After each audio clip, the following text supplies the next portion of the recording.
Selamat pagi Indonesia. Selamat malam Jombang. Jombang. Redup. Panas. Panas lagi. Sumer kalau siang. Iya. Gitu Jombang. Malam hari ini 27 sekarang 7 derajat Celcius, kabut. Oh iya deh. Kabut. Iya. Jelas hari ini hari apa ini Sabtu 31 Oktober 2021. Hari apa? Hari Minggu ya. Hari Minggu. Ya, sore hari Minggu 31 Oktober 2021.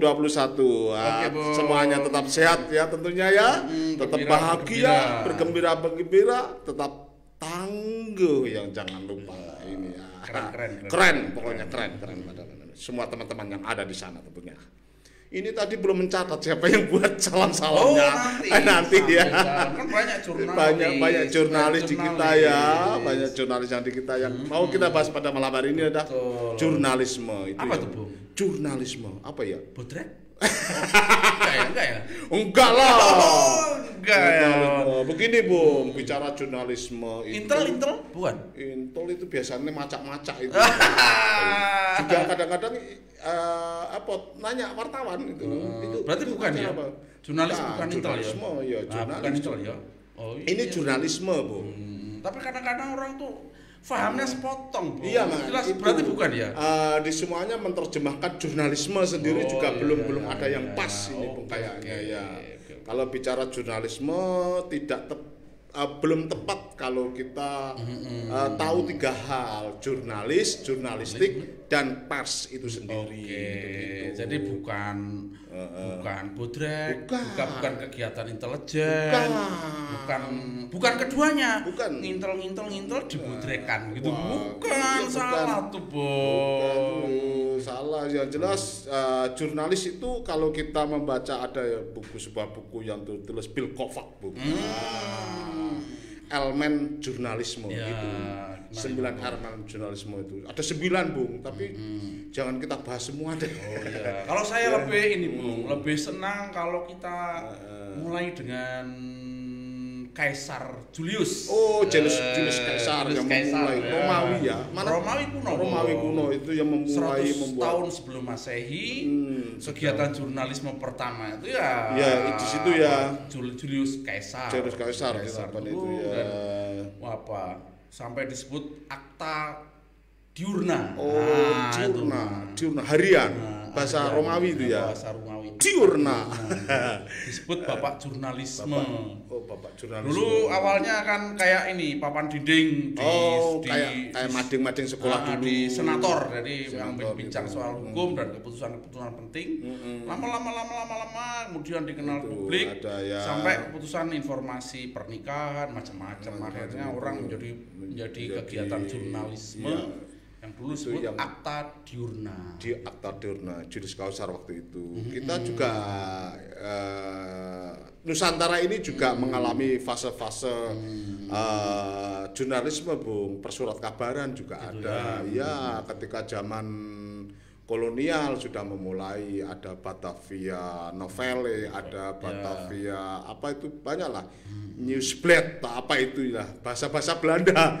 Nanti kita latihan dong bahasa-bahasa Belanda penting. Bahasa Inggris dulu, Pak. Bahasa Inggris, bahasa Belanda juga. Belanda itu kurang ajar, menjajah kita, tidak diajari bahasa Belandanya, tidak ditinggalkan ya. Sudah banyak mitosnya, Bu. Mitos membenci itu jadi nggak diajarin gitu ya. Di situ ketika tahun 1974 itu ada Oost-Indische Compagnie. Itu ada macam-macam. Ada juga media-media perlawanan kayak Medan Priayi yang dipandegani oleh Tirto Adisuryo itu. Awal kemerdekaan kegiatan jurnalisme itu menarik. Suci ya, menarik. Sekarang jangan sekarang dulu nanti. Sekarangnya nanti aja. Kita berromantika dulu.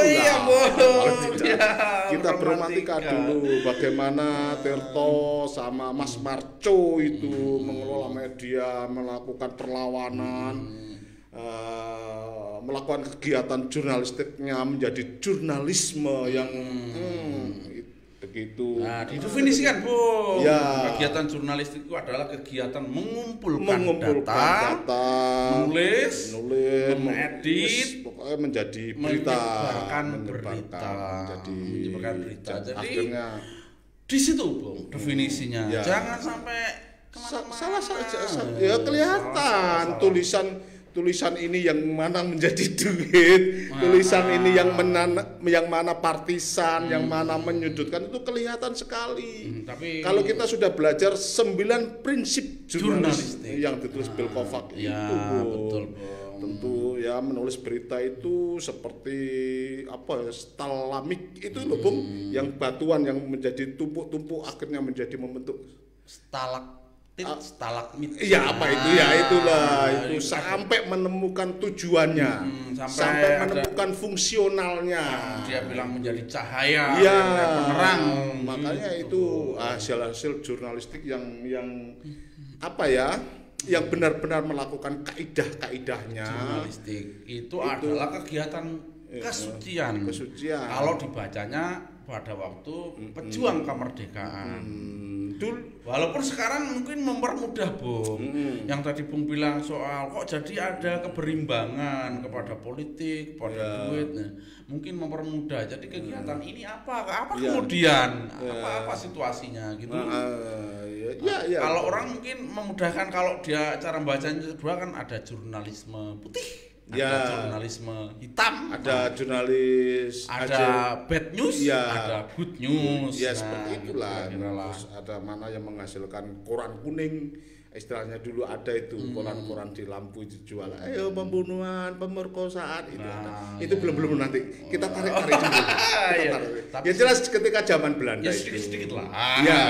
Ketika zaman kolonial itu media masih keperpihakannya masih jelas.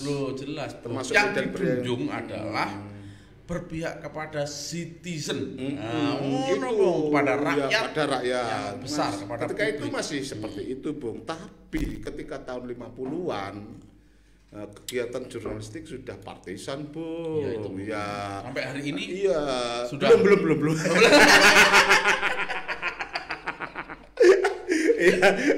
Ya, ketika tahun 50-an itu Masyumi punya sendiri, dari romantisme. Iya. Back lagi ke kini ya, dipontang panting kan enak kan dipontang panting. Digobak-gobek begitulah.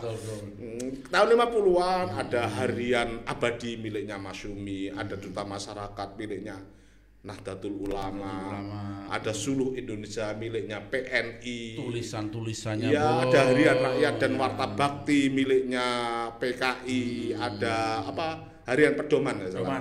Ada miliknya PSI.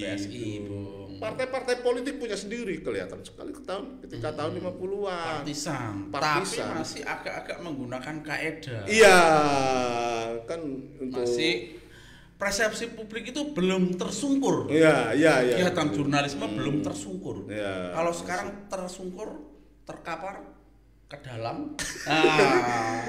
Nanti dulu. Gitu, Bung, sebentar saya ngecek.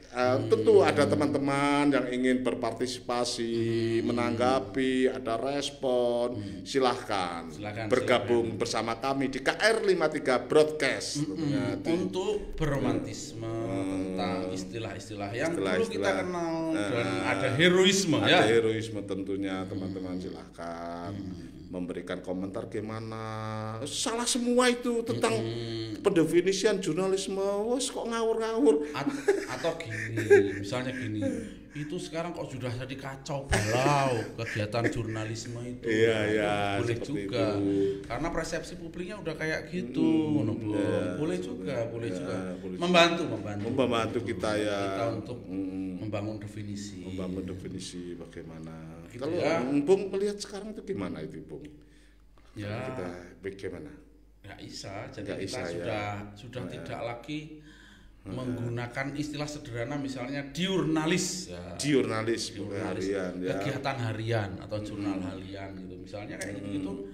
Sebenarnya sekarang tuh kegiatan jurnalis itu seperti sesuatu yang ini yang selalu ada ujung kepentingan tuh. Gitu Bukan ya. kegiatan harian. Bukan kegiatan Bukan harian. penanda fakta gitu. Begitu ya. Harusnya kan awalnya kan ada penanda fakta, bicara hukum, humanisasi, macam budaya, kira-kira gitu. Iya. Tapi sekarang udah jadi kegiatan jurnalis itu adalah kegiatan kepentingan yang bisa jadi kegiatan politik uang maupun politik mobilisasi, politik kepentingan menjatuhkan atau mengambil, membangun solidaritas. Ya, itu yang tidak dikehendaki dalam beberapa gitu, tulisan si Bill Kovac itu tadi, Bu. Membuat istilah yang macam-macam, membuat istilah yang apa ya? Infotainment itu bukan banyak tidak yang sependapat bahwa itu apa kegiatan jurnalistik seperti itu. Tidak pro publik. Ya, jadi kegiatan sangat privat. Iya. Dan nggak ada penting-pentingnya gitu. Saya tapi ya itu disebut jurnalistik katanya, tapi ya gimana kita ini, Bim? Ya, kita terkesan sekali apa yang diucapkan oleh PK Ojong pendiri Kompas itu. Tugas pers adalah berpihak pada rakyat. Itu sangat menarik sekali. Memang PK Ojong ketika seorang jurnalis yang susah untuk mencari cacatnya kalau kita membaca itu susah untuk mencari cacatnya, tidak. Susah. Ya kelihatan sekali kan, tetap bertengger daripada media-media yang lain sudah pada bubar begitu. Walaupun Kompas sendiri saya melihat terlalu kanan kadang-kadang, tapi tidak apa-apalah kiri kanan. Kita bukan berarti kiri kanan doyan, bukan, tidak berarti. Tapi kan melihat fungsionalnya itu. Insunya Kompas, Komando Pasto. Wah, itu apalagi itu salah besar itu tidak. Saya dulu sempat bodoh karena termakan itu. Ternyata tidak menarik. Kecil mulai membangun gemar membaca. Kena high itu apa? High itu apa? Tidak benar, bacaan anak muda tidak benar, dulu sempat termakan, akhirnya meninggalkan. Ternyata juga ketika itu stuck dalam berpikir, tidak menarik. Kita kan salam dulu lah. Sebelum bicara lanjutan siapa yang perlu kita salamin itu? Ya, para jurnalis. Ada teman kita Farid. Dari CNN Indonesia di sana. Ada Andreas juga CNN. Ada Dona juga CNN. Ada Rima juga CNN semua. Kalau kita juga CNN. Cuma nanya-nanya. Mereka CNN semua yang kita sebut teman-teman kita yang di sana. Siapa lagi ya teman-teman kita? Doni mantan wartawan. BBC ya. BBC dulu pernah di Radio Wijaya, pernah menjadi ketua KPI, macam-macam lah. Doni Maulana yang ada di Surabaya, teman kita itu. Siapa lagi, Bung? Ya, siapa? Syafi'i di Jombang ya. Jombang, kompas.com. Banyak teman-teman kita tetap bertugas lah, berpihak pada rakyat. Siapa lagi, Bung? Ibnu Nawawi. Saipul. Di mana itu, Bung? Di aula. Ini ada Romza M Gawat. Itu beritanya bisa gawat. Aula itu majalahnya NO, Bung, majalahnya berbentuk buku kan. Menarik itu dikembangkan, dibesarkan. Ada Safik Ali, Bung. Di lantai 5 NU lantai 5 NU yang di pojokan Masjid Akbar itu ya. Keramat Raya, Bung. Mana? Keramat Raya Jakarta itu. Imam gaber-gaber. Aku membayangkan NU itu di pojokan Masjid Akbar di Pagesangan itu. Ada anak Jombang yang ini dari Jombang, Sarif Hidayatullah itu. Juga di situ NU online itu. Ya, semuanya tentu yang namanya disebutkan tadi tetap sehat dan bersemangat untuk membangun performa kegiatan jurnalistik. Ya, kita sampaikan juga, Bung, kabar informasi kepada teman-teman yang ada di sana. Kemarin di sini ada kegiatan anak-anak muda yang film sinematografi. juga kita kabarkan Bung, KR itu apa gitu dikit-dikit. Ya KR adalah apa? Pendefinisian nanti kegiatan sosial. Apa tidak spesial? Apa itu? Kita bahas itu nanti. Oh iya, bahas tapi tipis-tipis gitu ya. Ya ini ada teman Bung juga itu namanya Reni Bung, yang ada di Nias. Oh Nias Sumatera ya. Itu pegiat literasi Bung, juga jurnalis. Sehat selalu Reni yang ada di sana di Nias. Ya. Ada teman lagi, ada siapa nanti deh kalau ingat kita sebut semua. Kita sebut semua begitu Bung. Tapi Bung begini Bung, ketika dunia pers itu mengalami perubahan, kadang-kadang saya itu galau. Ya bagi galau. Pekerja sendirian pasti galau Bung. Yang lain sudah pada pernah saya males itu setelah koran tidak terbit, masa saya nulis di online seperti nulis di media sosial gitu. Tidak bangga meskipun salah, kalau menulis di koran itu rasanya bangga gitu loh.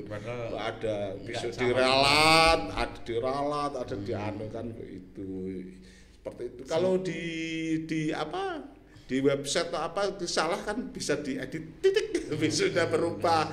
Atau kadang-kadang yang mencelakakan itu beritanya bisa hilang ya.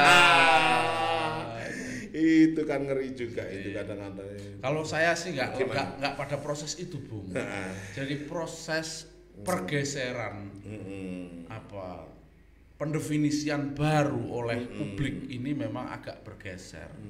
Para jurnalis itu harus mulai membangun definisi Bung, kayak kerja KR inilah salah satunya. Membangun definisi untuk bisa dipahami publik.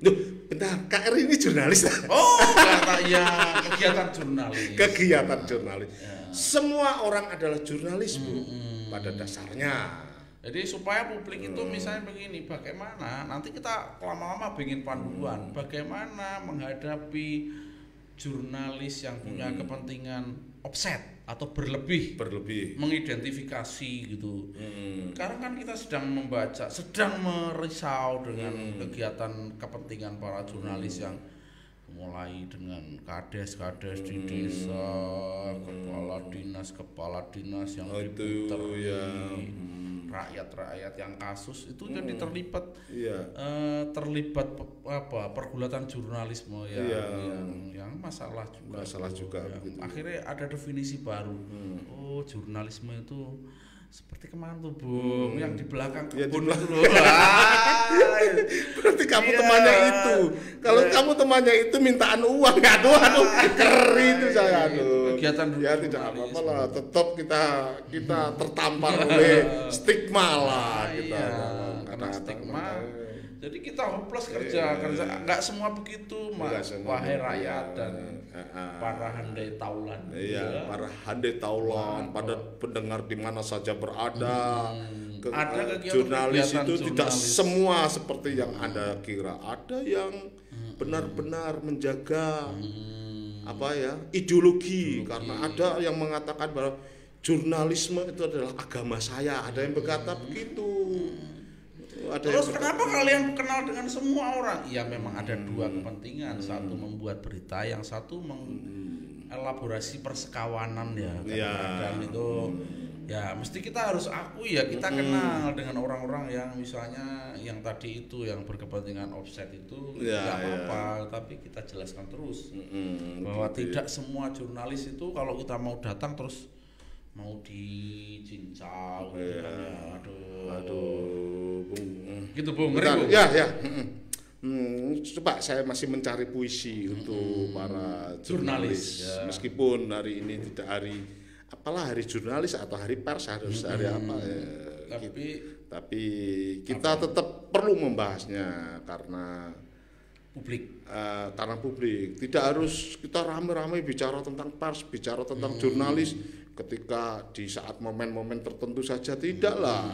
Selalu pada dasarnya semua orang itu adalah jurnalis Bung, memberikan kabar di mana tempatnya. Apalagi sekarang Bung disebut citizen journalism, ada media sosial. Apalagi kalau menurut media sosial itu kan harus Kalau lengkap itu kan akan lebih menarik. Oh iya, citizen jurnalisme kita obrolin jadi menjadi kuat gitu.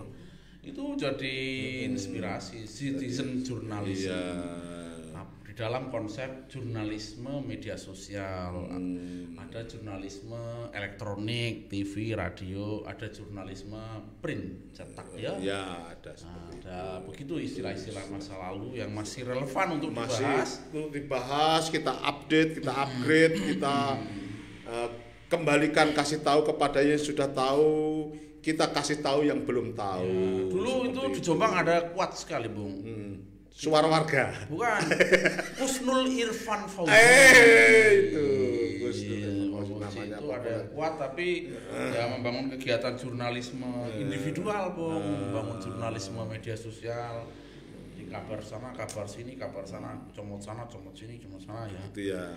Saya lihat ya masih banyak yang harus dibenarin gitu. Secara prinsip-prinsip tapi keteguhan kemudian ya tidak offset dalam konteks kepentingan. Iya, seperti itu. Tidak dicuankan itu menurut saya ya masih anak-anak lah kalau ada kesalahan gitu loh, Bung. Iya, betul sekali. Bung, saya mau sedikit membaca puisinya Djoko Pinurbo.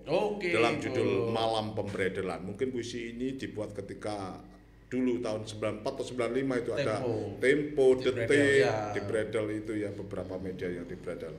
Judulnya Malam Pemberedelan, karya Djoko Pinurbo. Segerombolan pembunuh telah mengepung rumahnya. Mereka menggigil di bawah hujan yang sejak sore, bersiap menyaksikan kematiannya. Malam sangat ngelayut, seperti masa muda yang harus bergegas ke pelabuhan, meninggalkan saat-saat indah penuh kenangan. Panjang dibaca terus enggak kira-kira? Cukup gak apa-apa. Cukup satu aja. Kan khusus. Aku seneng kalau operatornya ketawa ini. Mestinya begitu ya. Mestinya begitu. Membahagiakan kita juga gitu ya. Kadang-kadang kegiatan jurnalisme itu memang harus disimpan sebagian sudah tertarik itu. Bagus tuh. Nah itu bagian dari verifikasi itu, Bu. Dia nyari tempat lain kan. Terus sampai tuntas. Tadi ada pencerahan yang seperti apa nih? Kalau dikasihkan semua nanti sampai tidak menarik bahaya itu kan. Terus sampai urusan verifikasi ini menunjukkan tidak sekedar objektivitas yang disajikan, tidak sekedar independensi, tidak sekedar kebenaran yang disajikan. Enak Bung kopinya. Kopinya enak, memang enak karena di espresso. Kopi blend, espresso.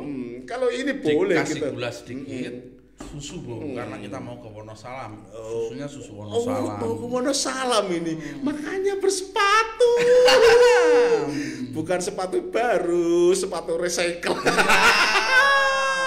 Tapi masih bagus. Masih bagus tapi masih layak. Ya, mereknya lumayan jangan disebut. Dalam rangka apa ini, Bung? Apa ya? Membangun brand. Membangun brand. Jadi begitu apa ya. ada apus-apusnya itu apus-apus untuk kita apus-apus ya, kayak jadi pengusaha yang punya mentality baru. Iya. Menyokong negara untuk bikin anti inflasi, kemudian bikin apa? Tidak sedang membangun apa ya, tengkulak. Enggak. Tidak ya. Tapi tengkulak tidak apa-apa kalau populistik loh. Banyak. Tidak perlu kapitalistik. Ya tengkulak itu kan kegiatan alamiah yang sama hari ini, kemudian kehilangan morality nasionalisme atau morality pro rakyat. Sejarah ketengkulaan itu perlu nanti kita bahas. Judulnya. Jadi sejarah ketengkulaan itu nanti mesti dibahas. Itu bagus dia karena di dalam konsep teorinya mungkin ada lini tengah. Gitu loh, Bung, yang harus hidup. Ini ternyata sekarang udah pada ini ya susah. Sudah. Sepertinya kita segera akan mengakhiri. Emang sudah berapa menit? Pada malam hari ini sudah lama menit. Ya karena sepertinya sekarang kita nggak bisa ini nggak bisa punya komen-komen gitu karena siaran di Lamen kan. Oh iya, perlu diketahui juga teman-teman yang ada di sana, kita biasanya itu siaran langsung di akun yang susah untuk dicari. Sekarang bisa langsung gabung di fanpage KR53 Broadcast, langsung ketik saja akan ketemu muncul di sana. Ada saya, ada Bung Hasim, ada teman-teman yang K-nya huruf, bukan nggak usah kayak kemarin KA. Langsung tulisan huruf K sama R sama 5-nya angka ya. Langsung gandeng semua, press gitu, ketik aja, ketemu. Kemarin susah sekali. Susah sekali, aduh. KR53 Broadcast langsung ketemu fanpage-nya di sana. Nanti pasti ketemu saya, langsung saya sapa. Hei, Bung Hasim sapa juga. Ya, hei, halo teman yang ada di sana, sehat-sehat. Senang-senang kita. Senang-senang kita. Jangan serius-serius lah. Serius-serius nanti dulu lah di balik layar. Begitu loh Bang. Jangan lupa kalau ke Jombang tetap KR53 sambil ngopi-ngopi di kedai Sufi. Sebentar lagi juga kita akan bicara tentang tembakau. Oh iya. Menunggu Farid dari Tebu Ireng. Iya. Begitu. Terima kasih teman-teman yang ada di sana atas atensinya dan perhatiannya. Assalamualaikum. Waalaikumsalam warahmatullahi wabarakatuh.